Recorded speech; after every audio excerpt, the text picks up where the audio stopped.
21 days prayer attend అయిన Harshad family అందరికీ నా ప్రత్యేక వందనాలు. నా వాయిస్ వినిపిస్తుందండి? Thank you. మీ అందరికీ నా ప్రత్యేక వందనాలు. ఈ వాక్యం చెప్పడానికి యాక్చువల్గా మా హస్బెండ్ కొంచెం అదే కాల్స్ ఉన్నాయండి, థర్స్డే కొంచెం బిజీగా ఉంటారు. సో ఈ స్లాట్ నేను తీసుకున్నాను.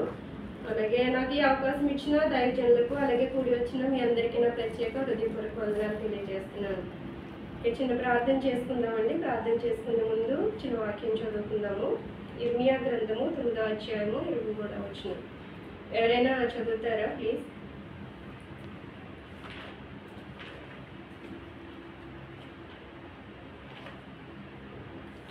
ఓకే, నేనే చదువుతున్నానండి. ఇర్మియా గ్రంథము 9వ అధ్యాయము 23వ వచనం. సిస్టర్, యెహోవా ఇలాగ సెలవిచ్చుచున్నాడు, జ్ఞాని తన జ్ఞానమును బట్టి శూరుడు తన సౌరమును బట్టి అతిశయింపకూడదు, ఐశ్వర్యవంతుడు తన ఐశ్వర్యమును బట్టి అతిశయింపకూడదు. థ్యాంక్ యూ సిస్టర్, వాక్యం చదివించినందుకు థ్యాంక్ యూ సో మచ్. చిన్న ప్రేయర్ చేసుకుందామండి. అందరూ కళ్ళు మూసుకున్నట్లయితే చిన్న ప్రేయర్ చేసుకుందాం. మహోన్నతుడా, మహాగరుడా, గొప్ప దేవుడా, నిఘనమైన పరిశుద్ధ నామమునకు లెక్కలేని వందనములు, స్తుతులు, స్తోత్రములు. నైనా దేవనైనా ఇక్కడ ప్రభువా నిలవబడికి కూడా యోగ్యత లేని మమ్మల్ని ప్రభువా ఈ స్థానంలో నిలవబెట్టుకుని ప్రభువా నైనా మాకు ఇచ్చిన ప్రభువా ఈ ధన్యత కొరికే నీకు వందనాలు, స్తోత్రాలు చెల్లిస్తున్నానైనా. దేవనైనా ఈ ప్రేయర్ అటెండ్ అయిన ప్రతి ఒక్కరిని బట్టి ప్రార్థిస్తున్నాం దేవా, నీకు వందనాలు. ఈ రాత్రికాల సమయంలో ప్రభువా నైనా మాకు ప్రభువనైనా ఈ ఒక వాక్యం ద్వారా మాతో ప్రభువా మీరేమి మాట్లాడబోచున్నారో ప్రభువా నాకు నోటికి నోరై ఉండండి ప్రభువా. కొద్ది నిమిషాలు ప్రభువా నైనా మీ వాక్యం ధ్యానించుకుని ప్రభువా నైనా నీ నామము మహిమార్థమై ప్రభువా నైనా మీరు మాట్లాడుకునేలాగా సహాయం చేయమని, నాకు నోటికి నోరండి మీ హస్తము ఉంచమని సహాయం చేయమని యేసు పరిశుద్ధ నామమును బట్టి మిక్కులు కోరుకుని తడిగి పెట్టుకుంటున్నాం మా ప్రియపడు తండ్రి. ఆమేన్. ప్రైజ్ ది లార్డ్ అండి. ఈరోజు నేను తీసుకున్న టాపిక్ అతిశయము. అతిశయం అంటే అర్థం ఏంటండి? ఎవరైనా చెప్తారా? అతిశయము. నా వాయిస్ అయితే అందరికీ వినిపిస్తుంది కదా? Thank you brother. నేను కూడా అదే తనను తాను కూడా అంటే మన టాలెంట్ని బట్టి కానీ మనకున్న సంపదను బట్టి కానీ అంటే ఏదైతే మనం కలిగి ఉన్నామో దాన్ని బట్టి మనం ప్రౌడ్గా ఫీల్ అవుతూ ఉంటాం కదా. సో అది అతిశయము. అంటే అతిశయము అనేది గర్వం అనాలో లేదో తెలియదు కానీ అంటే ఓవర్గా అది మనం మంచిగానే యూజ్ చేసుకోవచ్చు, దేవునికి ఇష్టమైన రీతిలోనే యూజ్ చేసుకోవచ్చు, దేవునికి ఇష్టం లేని రీతిలో కూడా మనం బిహేవ్ చేస్తూ ఉంటాం కదా. సో అతిశయం అంటే మనకున్న ధనము, సంపద, లేదంటే పలుకుబడి. ఫర్ ఎగ్జాంపుల్ మా నాన్నగారు ఉన్నారు, మా నాన్నగారికి మంచి పొలిటికల్ లీడర్స్ అందరం తెలుసు అనుకుంటాము.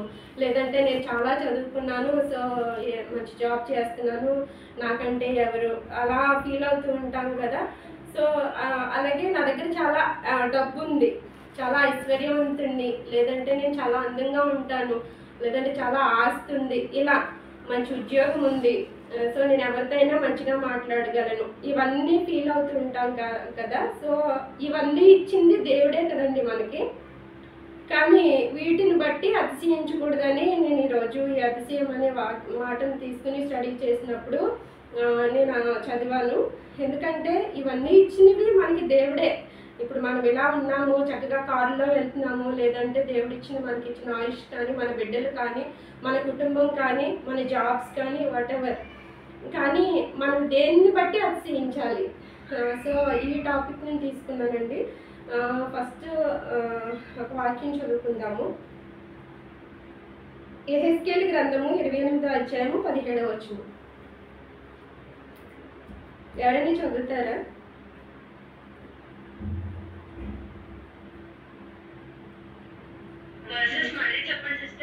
యెహెజ్కేలు గ్రంథము 28వ అధ్యాయము 28:17.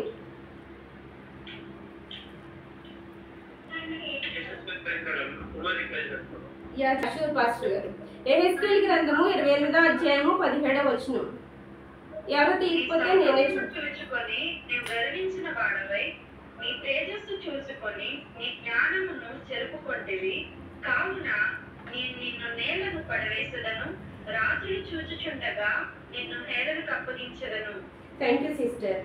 అంటే ఈ వాక్యము మన దేవుని దూతలు ఉంటారు కదండి, లూసిఫర్ ఒక అదే పరలోకంలో దేవుని నిత్యము యెహోవా పరిశుద్ధుడు పరిశుద్ధుడు అని నిత్యము పాటలు పాడుచూ స్తుతించే వాళ్ళే ఒకరు కదా, మనకు అందరికీ తెలుసు లూసిఫర్ కోసం. కానీ లూసిఫర్ భూమి మీదకి ఎందుకు త్రోయబడ్డాడో కూడా ఒకసారి మనం చూద్దాం. లూసిఫర్ మంచి సౌందర్యవంతుడు, అంటే మంచి సౌందర్యవంతుడు, దేవుని స్తుతించడంలో కూడా మంచి టాలెంటెడ్ అనమాట. అంటే అతను దేవునిని బహుగా మంచిగా ఆరాధించగల టాలెంట్ ఉన్నది అతనికి. సో ఇవన్నీ చూసుకుని నేనే జ్ఞానం కలవాడను, దేవుని నేను స్తుతిస్తున్నాను కదా అంటే దేవునితో మేబీ కంపేర్ చేసుకుని ఉండొచ్చు. సో నాకంటే దేవుడు ఏ విషయంలో గొప్ప అనుకుని ఉండొచ్చు, దేవునికే కాకుండా నాకు కూడా ఈ మహిమ ఘనతలన్నీ నాకు రావాలని అనుకుని ఉండొచ్చు. సో వాటి విషయంలో తనకు కలిగిన జ్ఞానమును బట్టి, తనకు కలిగిన సౌందర్యమును బట్టి మేబీ లూసిఫర్ అతిశయించి ఉండవచ్చు. సో అందుకనే దేవుడు ఏం చేశాడండి, పరలోకం నుండి పాతాళంలోకి నెట్టివేశాడు. సో అలాగే ఇంకొక వాక్యం చూసుకుందాం. యెషయా గ్రంథము 14వ అధ్యాయము 15వ వచనం. యెషయా గ్రంథము 14వ అధ్యాయము 15వ వచనం.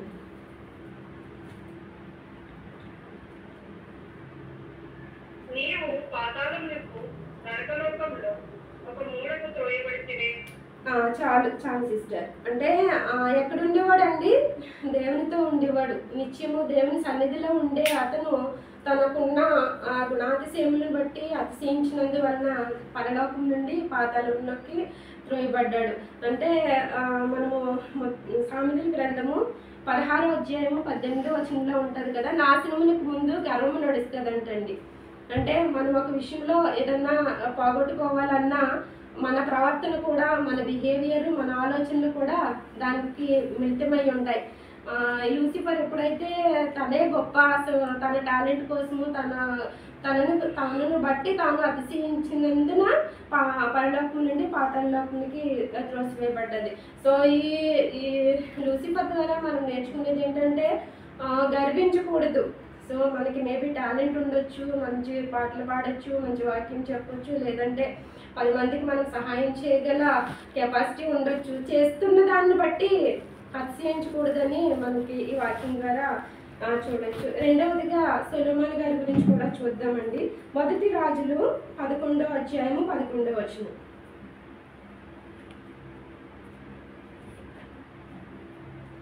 నేను చదువుతానండి. నేను మీతో చేస్తున్న నా నిబంధనను కట్టడలను నీవు ఆచరింపకపోవట నేను కనుగొని ఉన్నాను గనుక ఈ రాజ్యము నీకుండకుండా నిత్యముగా తీసివేసి నీ దాసునికి ఇచ్చెదను. Thank you sister.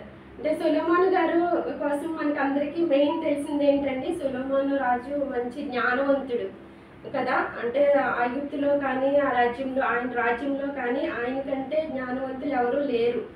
సో అటువంటి జ్ఞానవంతుడుకి దేవుడు చెప్పాడు ఏమనంటే, ముందు వచనాలు 11వ అధ్యాయము 1వ వచనంలో మనం చూసినట్లయితే, మోయాబీయులు, ఎదోమీయులు, అమ్మోనీయులు, సీదోనీయులు, హిత్తీయులు అను జనులు మీ హృదయములను తమ దేవతల తట్టు త్రిప్పుదురు గనుక వారితో సహవాసము చేయకూడదనియు వారిని మీతో సహవాసము చేయనీయకూడదనియు యెహోవా ఇశ్రాయేలులకు సెలవిచ్చి ఉన్నాడు. కానీ సో ఏం చెప్పాడండి దేవుడు, మోయానీయులు అంటే అన్యజనులతో మీరు సహవాసం చేయొద్దు, వారితో సాంగత్యం చేయొద్దు, వారిని పెళ్లి చేసుకోవద్దు, పిల్లల్ని కనవద్దని ఇశ్రాయేలీయులకి సెలవిచ్చినప్పటికీ దేవుడు ఫరో కుమార్తెనే సొలొమోనుకు భారీగా ఇచ్చారు. అంటే అది పెద్ద బహుమానం కదా. సో అంత బహుమానం ఉన్నా కూడా ఎవరైతే దేవుడు వద్దని చెప్పారో అన్ని జనులను, అన్ని స్త్రీలను పెళ్లి చేసుకుని వారితో కాపురం పిల్లల్ని పుట్టి, అంటే వారి ద్వారా విగ్రహారాధన తట్టు తిరిగిపోయాడు కదండి సొలొమోను. సో అది దేవునికి ఇష్టమైన పని అండి. సో ఇదంతా దేని వల్ల చేసి ఉండొచ్చు అంటే, నేను జ్ఞానిని కదా, నా దగ్గర రాజ్యం ఉంది కదా, సో నేను ఏదైనా చేయగలను అని మేబీ అతిశయించి గర్వం చేత అలా చేసి ఉండొచ్చు. గర్వం అనొచ్చు లేదో తెలీదు. సో దాని ద్వారా ప్రతిఫలం ఏమైందండి, తన కుమారులకు కూడా మొత్తం స్వాస్థ్యం ఇవ్వకుండా దేవుడు చెప్పాడు కదా. కింద వచనాల్లో 12వ వచనంలో చూసినట్లయితే, నా నిబంధనను కట్టడలను నీవు ఆచరింపకపోవట నేను కనుగొనిచున్నాను గనుక ఈ రాజ్యము నీకుండకుండా నిశ్చయంగా తీసివేసి నీ దాసునికి ఇచ్చేదను. అయినను నీ తండ్రి అయిన దావీదు నిమిత్తము నీ దినములు యందు నేను అలాగులు చేయక నీ కుమారుని చేతిలో నుండి దాన్ని తీసివేయను, రాజ్యమంతయు తీసివేయను. అంటే మామూలుగా తన క్రియలు ఇల్లు అన్నీ బాగుండుంటే తన కుమారుల తరతరముల వరకు కూడా మొత్తం రాజ్యం అంతా ఉండినేమో. కానీ ఈయన తనకున్న జ్ఞానమును బట్టి గర్వించడం వలన వద్దు వద్దు అని దేవుడు ఏదైతే ఆజ్ఞాపిస్తూ వచ్చాడో విగ్రహములతో తిరిగి తన మంచి మనసుని పాడు చేసుకుని తనకున్న పరిస్థితిని బట్టి అతిశయించినందున ఏం కోల్పోయాడండి, తన కుమారులకి కొద్దిగా మాత్రమే స్వాస్థ్యం వచ్చింది. సో దీన్ని బట్టి ఏంటంటే మన జ్ఞానమును బట్టి మనం అతిశయించకూడదు. ఓకేనండి. ఒక మూడవదిగా రాజైన నెబుకద్నెజరు కోసం చూద్దాము. దానియేలు గ్రంథము 4వ అధ్యాయము 30వ వచనం.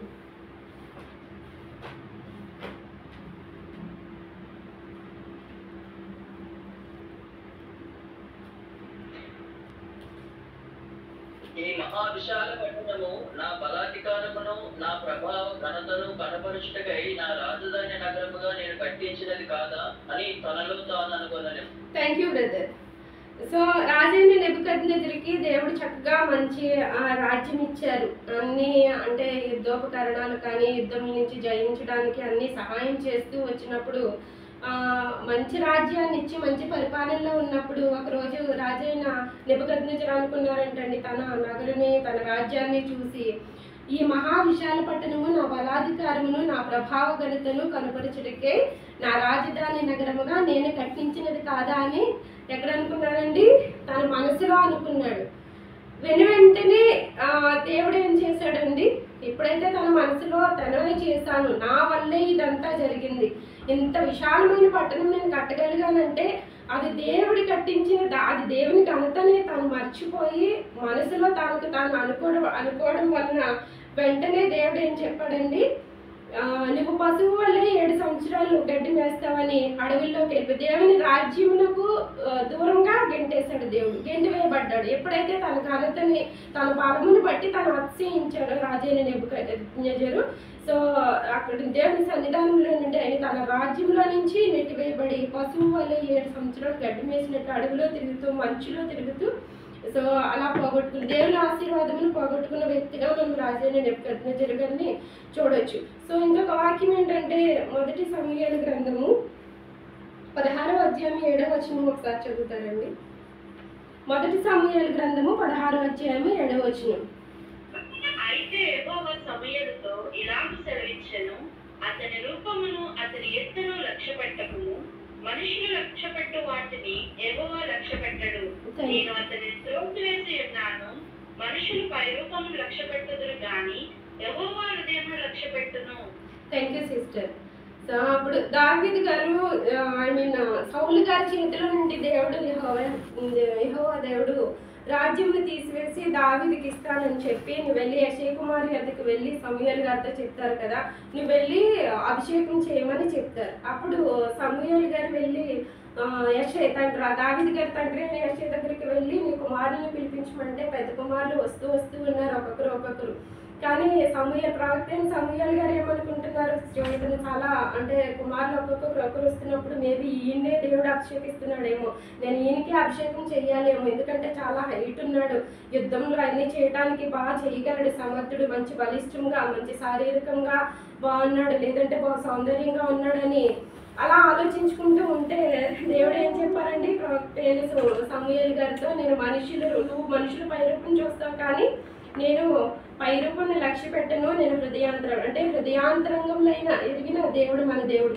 సో అలాగా రాజైన నెబుకద్నెజరు తన మనసులో తాను అనుకునిచున్నప్పుడే దేవుడు ఏం చేశాడు, ఇక పశువు వల్లే నువ్వు గడ్డి వేస్తావని ఆయనకి పనిష్మెంట్ ఇచ్చారు.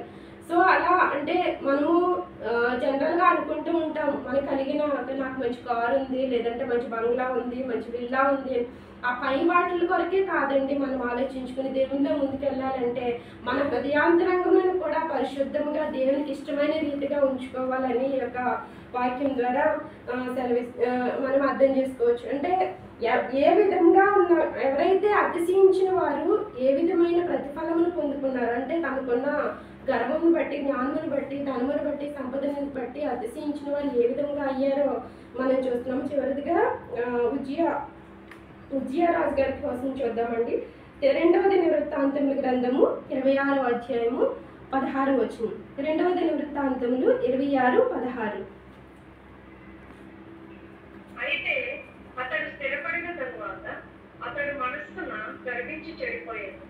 అతడు ధూమపీఠము మీద ధూపము వేయించితే యెహోవా మందిరములో ప్రవేశించి తన దేవుడైన యెహోవా మీద ద్రోహము చేయగా. Thank you sister. యాక్చువల్గా ఉజ్జియా రాజుకి దేవుడు చాలా సహాయం చేశాడు. అంటే ఇప్పుడు మనం 26వ వచనంలో చూసాం కదండి, 26, 16, 15వ వచనంలో ఏముంటుందంటే లాస్ట్లో అతడు స్థిరపడు వరకు అతనికి అంటే దేవుడైన యెహోవా దేవుడు అతడు స్థిరపడు వరకు అతనికి ఆశ్చర్యకరమైన సహాయం కలిగాను. అది ఎవరు ఇచ్చారు? స్థిరపడు వరకు ఆశ్చర్యకరమైన సహాయం ఎక్కడి నుంచి వచ్చింది? అతనికి దేవుని దగ్గర నుంచే వచ్చింది. అంటే రాజ్యం కానీ, సహాయం, యుద్ధంలో తన శత్రు రాజ్యాన్ని జయించడానికి కానీ, తనకి ఇచ్చిన సైన్యం కానీ, ఎవ్రీథింగ్ తన ఎవరి ద్వారా పొందుకున్నాడు? దేవుని ద్వారా పొందుకున్నాడు. కానీ ఎప్పుడైతే హిజ్కియా స్థిరపడిన తర్వాత ఏమని అనుకుంటున్నాడండి? తన మనస్సును అనుకుంటున్నాడు. మనసును గర్వించిందని 16వ వచనంలో. అయితే అతడు స్థిరపడిన తర్వాత అతడు మనస్సును గర్వించి చెడిపోయాను.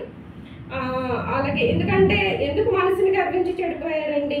మనకి దేవుని సన్నిధానంలోకి వెళ్ళి పరిశుద్ధాలయంలోకి ప్రవేశించాలంటే యాజకులు వెళ్ళేవారు కదండి. వాళ్ళు కూడా ఎవరండి? అహరోను. ప్రతిష్ఠింపబడిన అహరోను సంతతి వారి అయిన యాజకుల పనే కానీ ఆయన రాజు అయినా కూడా రాజు వెళ్ళి అక్కడ దేవునికి ధూపం వేయడానికి అర్హులు కారు. ఎవరైతే ప్రతిష్ఠించారో యాజకులైన లేవీయుల్ని వాళ్ళు మాత్రమే అక్కడ ధూపం వేయాలి. కానీ ఇక్కడ రాజు ఏం చేశాడండి? ఉజ్జియా రాజు ఏం చేశారు?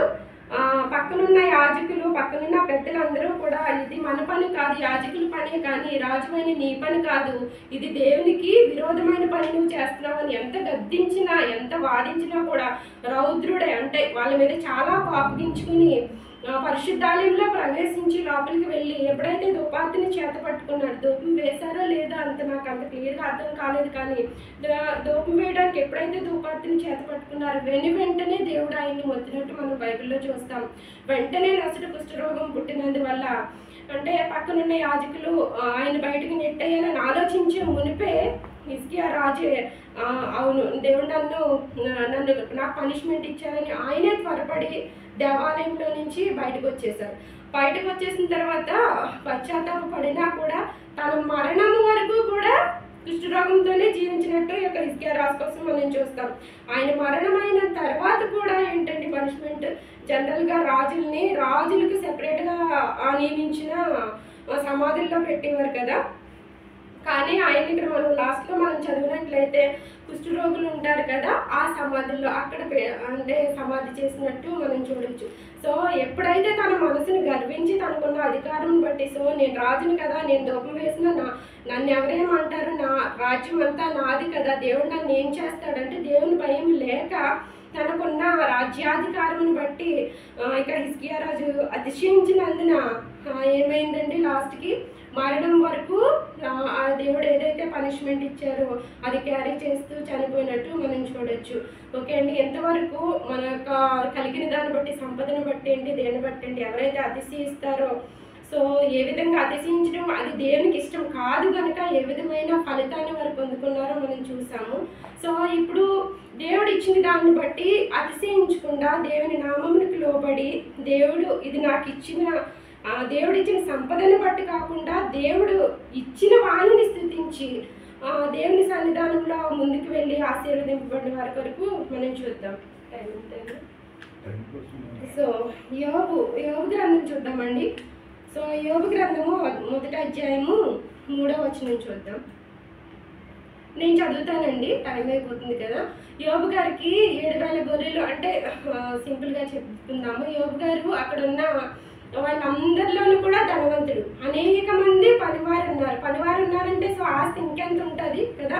సో యోబు అలాగే జ్ఞానవంతుడు, అలాగే యథార్థవంతుడు, నీతిపరుడు, సో అన్ని మంచి క్వాలిటీస్ కలిగి ఉన్నాడు ఆయన. And at the same time మంచి ఫ్యామిలీ ఉంది. యోబు కుమార్తెలు కూడా మంచి సౌందర్యం కలిగిన బిడ్డలు, మంచి అందమైన బిడ్డలే దేవుడు యోబు గారికి ఇచ్చారు. సో ఇవన్నీ దేవుడు ఇచ్చాడు, ఆయనకు తెలుసు. కానీ ఇవన్నీ కలిగిన వాటిని బట్టి యోబు గారు మనం 1వ అధ్యాయంలో చూస్తే యోబు గ్రంథంలో దేనిని బట్టి యోబు అతిశయించినట్టు మనం చూడలేదు. ఎందుకంటే తన కుమారులు తమ నోటి ద్వారా కానీ ఆలోచన ద్వారా కానీ ఏదైనా పాపం చేశారేమో అని నిత్యము దహన బలి అర్పిస్తూ వచ్చేవాడంటండి యోబు గారు.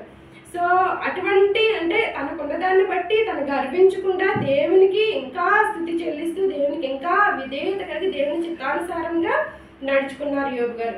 అయినప్పటికీ దేవుని పర్మిషన్తో యెహోవా దేవుని పర్మిషన్తో సాతాను శోధించినప్పటికీ అవేమీ పట్టించుకోకుండా దేవుడు ఇచ్చాడు తీసేసుకున్నాడు అని దేవుడిని ఏమీ అనకుండా చివరి వరకు ఉన్నందున యోబు గారికి కలిగిన ప్రతిఫలం ఏంటండి?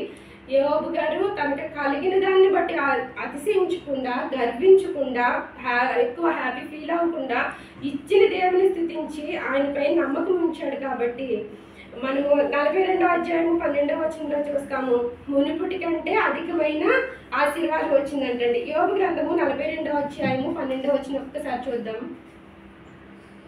యెహోవా యోబును మొదట ఆశీర్వదించినంతటి కంటే మరి అధికంగా ఆశీర్వదించెను. అతనికి 14,000 గొర్రెలను, 6,000 ఒంటెలను, 1000 జతల ఎడ్లను, 1000 ఆడుగాడిదలను కలిగెను. Thank you dear, thank you sister. So విన్నాం కదండి. అంటే ఎప్పుడైతే తనకు కలిగిన దాన్ని బట్టి అతిశయించకుండా తనకి ఇచ్చిన దేవుని బట్టి అతిశయించినందున యోబు గారు మునుపటి కంటే అధికమైన ఆశీర్వాదంతో దీవింపబడ్డారు. అంటే దేవునికి ఇష్టమైన రీతిలో దేవుడు మనల్ని చూసి అతిశయించే రీతిలో ఉన్నాడు కాబట్టి మంచి ఆశీర్వాదం యోబు గారు పొందుకోగలిగారు. అలాగే యోసేపు గారి గురించి లాస్ట్ టైం పాస్టర్ గారు కూడా చెప్పారు. ఆదికాండం 39వ అధ్యాయం 9వ వచనంలో ఉంటారు కదండి. పోతీఫర్ భార్య యోసేపుని ఇబ్బంది పెట్టినప్పుడు ఏమని చెప్తాడండి పోతీఫర్ భార్యకి, రాజైన పోతీఫర్ నాకు సమస్తం రాజ్యం మీద, రాజ్యంలో ఉన్న ప్రజల మీద, సైన్యం అన్నిటి మీద అధికారం ఇచ్చారు కానీ మీ మీద నాకు అధికారం ఇవ్వలేదని భార్యతో అంటే పోతీఫర్ భార్యతో చెప్పి ఏ విధమైన పాపము చేయకుండా పాపములకు దూరంగా పారిపోయినట్టు మనం చూస్తాం. తన నీతిని కాపాడుకొని దూరంగా పారిపోయాడు. ఎందుకని? దేవుని భయం కలిగి ఉంది. దేవుడు కదా ఇవన్నీ నాకు ఇచ్చాడు. సో దేవుని కలిగి తనకి కలిగిన ఎందుకంటే మంచి స్థానంలో ఉంచారండి పోతీఫర్ని. ఎందుకంటే కష్టకాలంలో కరువు కాలంలో చక్కగా రాజుగారికి హెల్ప్ చేసి ప్రతి విషయంలోనూ హెల్ప్ చేసినందున మంచి ప్లేస్లో ఉంచినా కూడా తనకి ఇచ్చిన అధికారమును బట్టి అతను అతిశయించకుండా దేవుని భయం కలిగి అలాగే రాజు పట్ల భయం కలిగి తను ఉన్నందువలన అనేక మందికి ఆశీర్వాదకరంగా తన కుటుంబానికి కూడా అలాగే ఎవరైతే తనని గెంటేశారో, ఎవరైతే తనని గోతిలో త్రోసివేశారో, అలాగే ఎవరైతే తనని విడిచిపెట్టేయాలి తను వదిలించుకున్నావాలి అని అన్నారో వాళ్ళకి పోషించేవాడిగా అందరికీ ఆశీర్వాదకరంగా యోసేపుని మనం చూడొచ్చు. సో దీన్ని బట్టి ఏంటంటే యోసేపు గారు తనకు కలిగిన దేన్ని బట్టి కూడా అతిశయించలేదు. అలాగే దావీదు గారు కూడా మొదటి సమూయేలు గ్రంథము 17వ అధ్యాయం 37వ వచనంలో ఉంటుంది. ఎవరైనా ఒకసారి చదువుతారా సిస్టర్?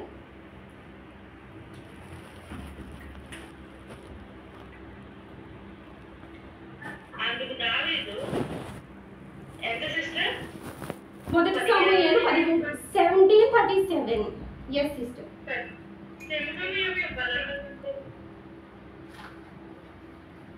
ఇట్స్ ఓకే, నేను చెప్పేస్తానండి. ఎందుకంటే దావీదు గారు గొలియాతుతో యుద్ధం చేయవలసి వచ్చినప్పుడు సౌలు అందరూ అక్కడ ఉంటారు. ఏం చెప్తాడంటే దావీదు గారు ఏంటండి ఏం చేసేవారు, అప్పుడు గొర్రెలు కాసుకుంటా ఉండేవారు, చిన్నవాడు గొర్రెలు కాసుకుంటా ఉండేవారు. అటువంటి దావీదు యుద్ధం దగ్గరికి వచ్చినప్పుడు నేను మందన వేపుచున్నప్పుడు సింహాలు ఎలుగుబంట్లు ఏ వచ్చినా కూడా నేను యెహోవా సహాయం వల్లనే నేను వాటిని జయించాను, చీల్చాను అనేసి ఇక్కడ చెప్తాడు. అంటే ఈ ఫిలిస్తీన్ని ఇంత చేసిన నాకు యెహోవా ఈ ఫిలిస్తీన్ చేతిలో నుంచి నన్ను విడిపించడా అని ఉంటుంది. ఈ వాక్యం ఖచ్చితంగా చూడాలి. ఒకసారి చదవండి మొదటి సమూయేలు గ్రంథము 17:37 ప్లీజ్. సింహం యొక్క బలం నుండి రేగుబంటి యొక్క బలం నుండి నన్ను రక్షించిన యెహోవా ఈ ఫిలిష్తీయుల చేతిలో నుండి కూడా నన్ను విడిపించినని చెప్పాను. Thank you sister. అంటే దావీదు గారి మాటలో మనం చూడొచ్చు. అంటే నేను సింహముల నుండి అండ్ ఎలుగుబంటుల నుంచి ఇటువంటి క్రూర మృగాల నుంచి నేను నా మందను కాపాడుకున్నాను అని చెప్పాడు.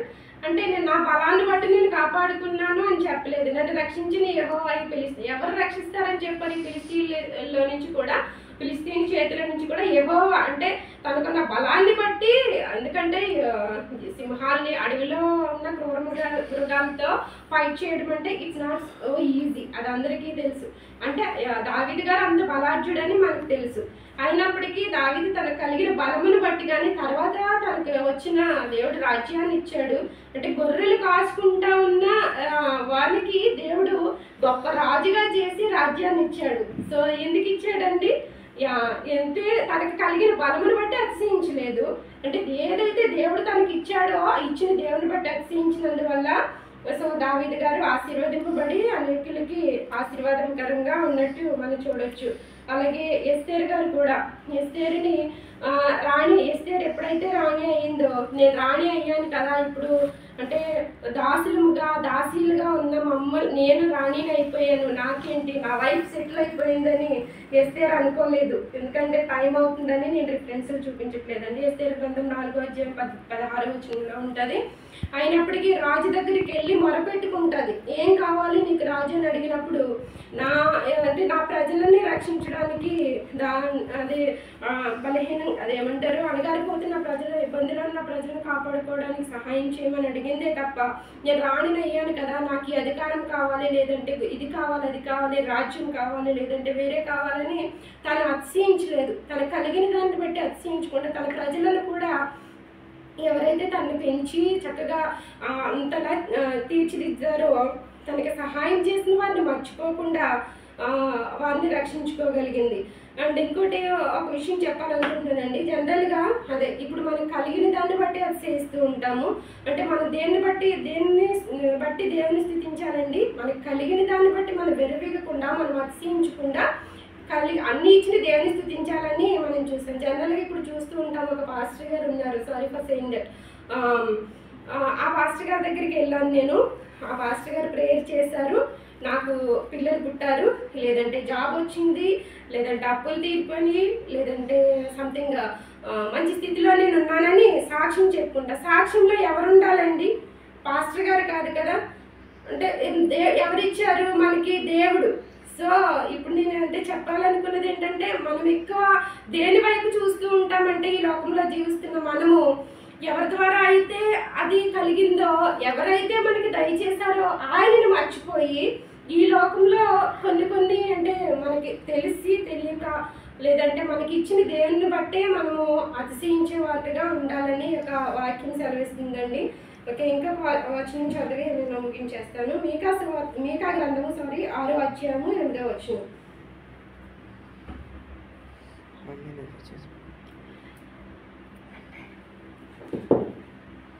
మనుష్యుడా, ఏది ఉత్తమమో అది నీకు తెలియజేయబడి ఉన్నది. న్యాయంగా నడుచుకున్నటయు, కనికరమును ప్రేమించుటయు, దీన మనసు కలిగి నీ దేవుని యొద్ద ప్రవర్తించుటయు, ఇంతే కదా యెహోవాను అడుగుచున్నాడు. Thank you sister. అంటే ఇప్పుడు వరకు మనం చూసాం కదండి, దేవునికి కలిగిన దాన్ని బట్టి అతిశయించిన వారికి కలిగిన ప్రతిఫలం ఏమిటో, లేదంటే దేవుని ఇచ్చిన వాటిని బట్టి కాకుండా ఇచ్చిన దేవుని బట్టి అతిశయించి ఆయన యందు విశ్వాసం ఉంచి కొన్ని ఉదాహరణలు మనం చూసాం. ఫర్ ఎగ్జాంపుల్ యోబు గారు, యోసేపు గారు, అలాగే మోషే, ఎస్తేరు, వీళ్ళందరినీ మనం చూసామండి. సో దీన్ని బట్టి దేవుడు ఏమంటున్నాడు? మళ్ళీ ఒకసారి చదువుతారు సిస్టర్ ప్లీజ్. మనుష్యుడా, ఏది ఉత్తమము అది నీకు తెలియజేయబడి ఉన్నది. న్యాయముగా నడుచుకున్నటయు, కనికరమును ప్రేమించుటయు, దీన మనస్సు కలిగి నీ దేవుని ఎదుట ప్రవర్తించుటయు, ఇంతే కదా యెహోవాను అడుగుచున్నాడు. అవును కదండి. అంటే ఎవరైనా ఆపదలో ఉన్నా, ఎవరైనా అవసరతల్లో ఉన్నా వారికి హెల్ప్ చేయడము, అంటే మనకు కలిగినది ఏ విధంగా యూజ్ చేసుకోవాలి. సో నీడీ పీపుల్కి హెల్ప్ చేయడము, అదే కదా దేవుడు ఏం కోరుకుంటున్నాడు ఈ వాక్యంలో మనం చూసాము. అంటే దేని యందు మనం ఆనందించాలి ఎల్లప్పుడూ. ఫిలిప్పి 4:4 ఉంటుంది కదా, ఆనందించుడి, ప్రభువునందు ఆనందించుడి, ఎల్లప్పుడూ ఆనందించుడి. అంటే మనకు కలిగిన దాన్ని బట్టి కాకుండా ఎప్పుడు దేవుడు మనకి ఏదైతే ఇచ్చారో దాన్ని బట్టి ఆనందించాలని ఉంటుంది. అలాగే మత్తయి సువార్త 23వ అధ్యాయం 12వ వచనంలో, తను తాను తగ్గించుకునేవాడు హెచ్చింపబడను, తను తాను హెచ్చించుకునేవాడు తగ్గింపబడు. ఎవరైతే నేను గొప్ప, నాకు కలిగి ఉన్నది గొప్ప, ఈ టాలెంట్ ఉంది, నేను చాలా మంచి జాబ్ ఉంది, మంచి మనీ ఉంది, లేదంటే మంచి పలుకుబడి ఉంది. ఫర్ ఎగ్జాంపుల్ ఒక విషయం చెప్తానండి. నా చిన్నప్పుడు మా అక్క నేను ఉండేవాళ్ళు, నేను చిన్నదాన్ని, మా అక్క పెద్దది కదా. సో నేను ఏమని ఫీల్ అయ్యేదానంటే, అక్కకి సైకిల్ తొక్కాలంటే భయం. నేను సైకిల్ తొక్కేసేదాన్ని, బైక్ డ్రైవ్ చేసేసేదాన్ని, షాప్కి వెళ్ళాలంటే నేనే వెళ్ళిపోయేదాన్ని. సో నేనేం ఫీల్ అయ్యేదాన్ని అంటే మా అక్కకి ఏమీ రాదు, నాకే అన్నీ వచ్చు. అప్పుడప్పుడు ఎక్కడైనా బయటకు వెళ్తున్నప్పుడు నైట్ టైము చేపట్టుకున్నది మా అక్క నన్ను. అంటే 4-5 కలిసి నడిచి వెళ్తున్నా కూడా నేను మా అక్క పక్కన ఉంటే మా అక్క చేపట్టుకుంటే నేను విదిలించేసుకునేదాన్ని. ఎందుకో తెలియదు అప్పుడు. సో అంటే నేను ఆ గర్వంతో ఉండేదాన్ని మేబీ. సో అంటే నేనే దేన్ని బట్టి అతిశయించానండి, మా అక్కకి రాదు, నేను కంపేర్ చేసుకున్నాను మేబీ. అంటే మాకే సైకిల్ తప్పడం రాదు, నాకే వచ్చు, అందరూ నన్నే బాగా మాట్లాడుతూ ఉంటారు.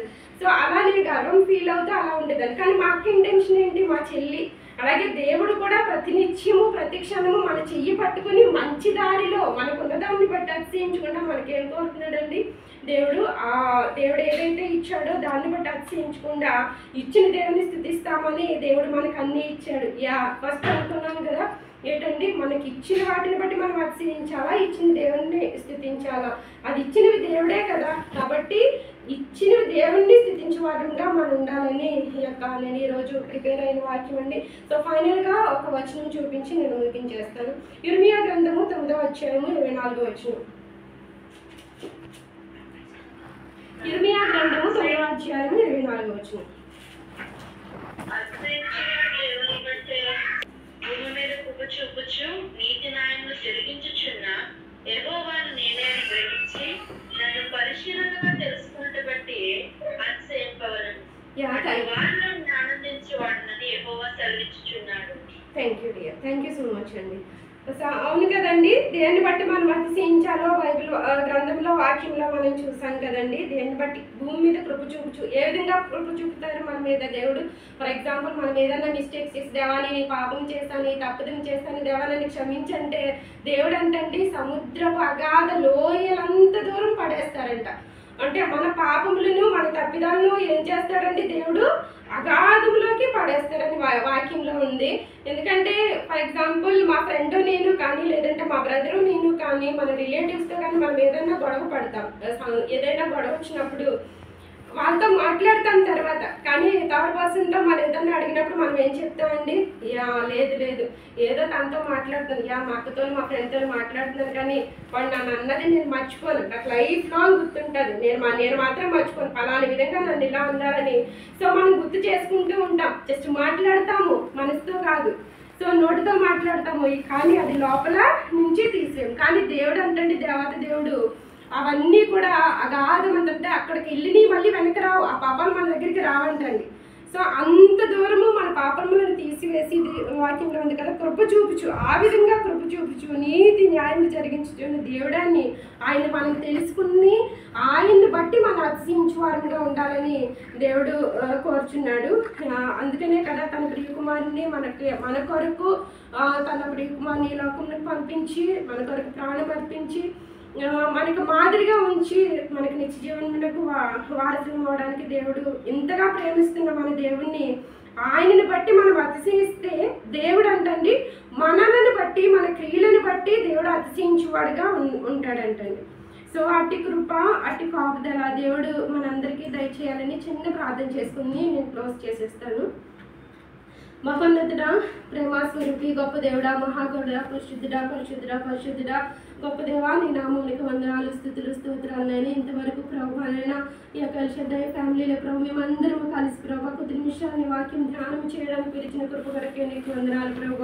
అవును దేవా, చూపు ద్వారా కానీ ప్రభు మాకు కలిగిన దాన్ని బట్టి కానీ ప్రభు అయినా మా మనస్సులోని తలంపుల ద్వారా కానీ ప్రభు అయినా మేము ఏ విధంగా జీవిస్తున్నామో ప్రభు మమ్మల్ని మేము ప్రభు ఒకసారి ప్రభు క్వశ్చన్ చేసుకోవడానికి ప్రభు సహాయం చేసిన దేవా నీకే వందనాలు. ఇక ముందు ప్రభువానైనా నీ యందు ఉండడానికి సహాయం చేయండి.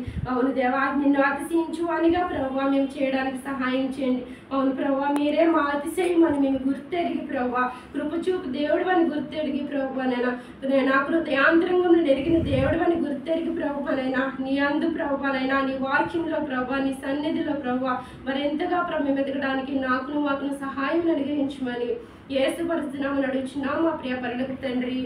ఆమేన్. ప్రైజ్ ది లార్డ్ అండి. థ్యాంక్ యూ పాస్టర్ గారు. Thank you sister. మంచి వర్తమానం అందించినందుకు మీ లెక్కల మీద వందనాలమ్మా.